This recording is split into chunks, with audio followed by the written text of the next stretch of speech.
Hello, you're watching Daily News, and now today's headlines. Kon Tum province urged to become rubber latex processing center. Japan shares experiences in organizing local government. ASEAN celebrates 46th founding anniversary in Jakarta.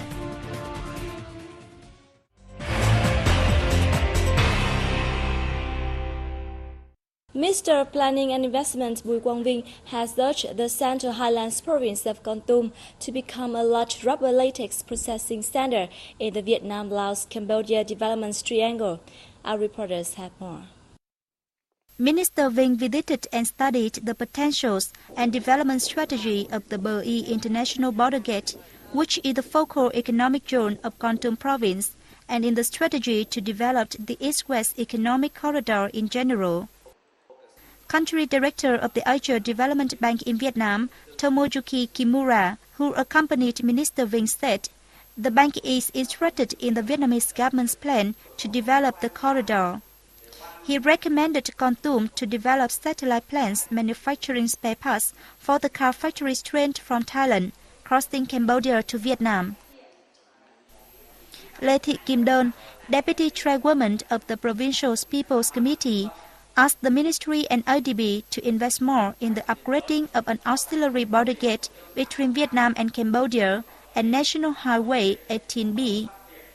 She also called upon more investment to turn the BTTA border gate economic zone into a rubber latex processing center in the region.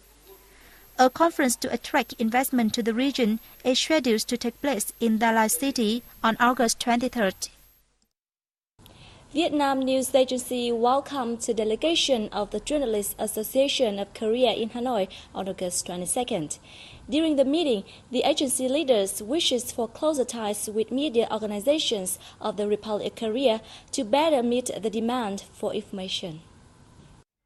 Vietnam News Agency General Director Nguyễn Đức Lợi highlighted the fruitful cooperation with Yonhap News Agency, including the exchanges of information and high-ranking delegations over the last 20 years. He also said, after the debut of the Vietnam Courier Times, the first Korean-language newspaper in Vietnam in early 2013, the release of Tin Tức Daily in the Republic of Korea will help link the two peoples together. President of the Journalists Association of Korea, Park Chung-ryu, pledged to convey Vietnam News Agency's desire for cooperation to local media organizations when returning to his country. He said he believes the Journalists Association of Korea and the Vietnam Journalists Association will enjoy growing ties in the coming time.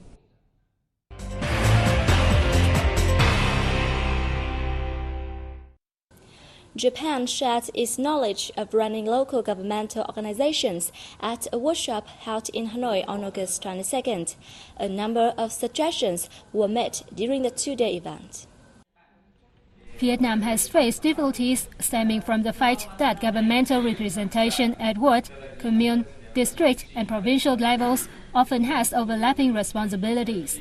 The country is trying its best to reform the running of these bodies. Self-governance among organizations and members of the public is very important and indispensable.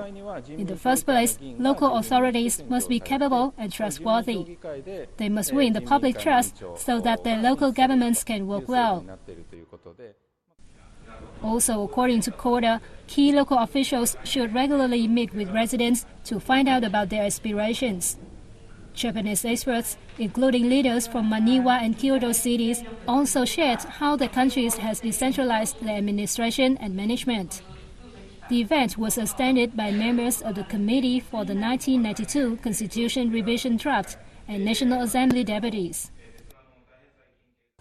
After Hanoi in the north and Hà Tĩnh province in the central region, Ho Chi Minh City in the south is the next stopover for the exhibition Vietnam's Hoàng Sa Trường Sa Historical Evidence. We went along to take a look.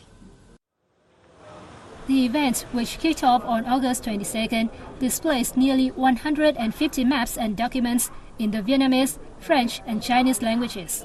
They all affirm Vietnam's sovereignty over Hoàng Sa and Trường Sa archipelagos.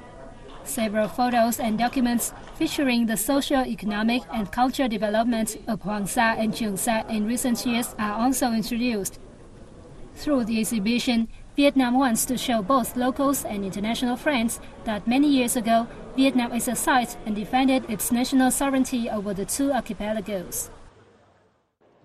The exhibition provides visitors with historical and legal evidence affirming Vietnam's sovereignty over the two archipelagos.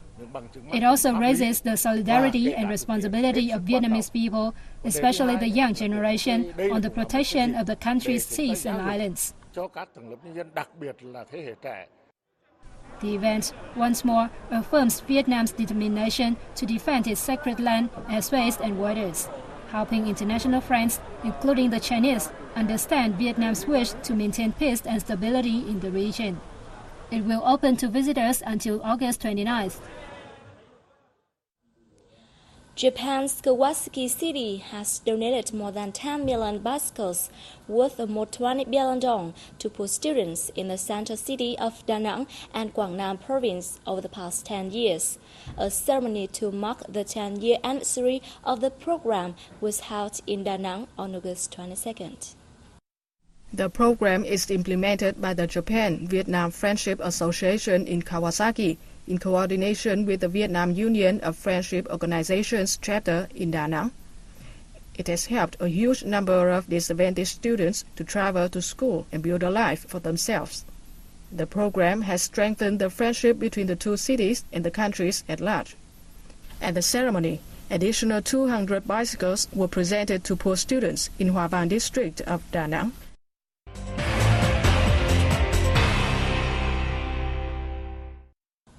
A ceremony to mark the 46th founding anniversary of the Association of Southeast Asian Nations took place in Jakarta, Indonesia on August 23rd. Opening the ceremony, ASEAN Secretary-General Le Luong Ming emphasized that people are the focus to build and develop the ASEAN community. As the target of forming the ASEAN community by 2015 is nearing, he called on regional countries to increase intra-bloc solidarity and cooperation in order to cope with regional and global challenges. Addressing the event, Indonesian Deputy Foreign Minister Wardana said the grouping's common voice has been raised significantly in the world arena. He also stressed ASEAN's important and central role in ensuring peace, security and stability in the region. On behalf of dialogue partner countries, New Zealand Ambassador to ASEAN, David Taylor, reaffirmed their commitments to back ASEAN and its regional and global integration. He voiced his hope for further far-reaching cooperation between the two sides. In an interview recently granted to Vietnam news agency, Ambassador Vũ Đăng Dung, head of the Vietnam's permanent representative mission to ASEAN, said a strong, stable and united ASEAN will be crucial to the security and development of the region and Vietnam. We reap practical benefits when contributing to the formation of the ASEAN community, which will create and maintain a favorable environment for national development, as well as help us carry out the foreign policy of comprehensive international integration in the coming time. He noted that after joining the organization, Vietnam has step by step become involved in all cooperation mechanisms and played an active part in many common issues of the bloc.